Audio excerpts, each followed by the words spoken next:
1912 সাল।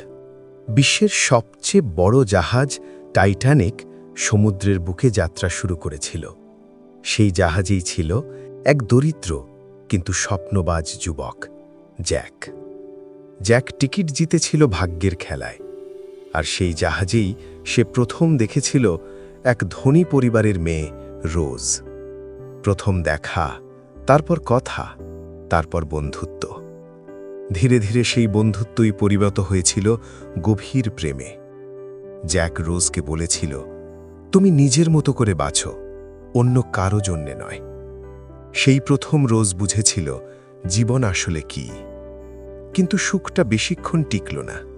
এক ভয়ঙ্কর রাতে টাইটানিক ধাক্কা খেল এক বিশাল আইসবার্গে। জাহাজ ধীরে ধীরে ডুবে যেতে লাগল। চারদিকে চিৎকার, আতঙ্ক, মৃত্যু। বরফ শীতল পানির মধ্যে জ্যাক রোজকে একটা ভাসমান কাঠের উপর তুলে দিল। কিন্তু জায়গা ছিল শুধু একজনের জন্যে।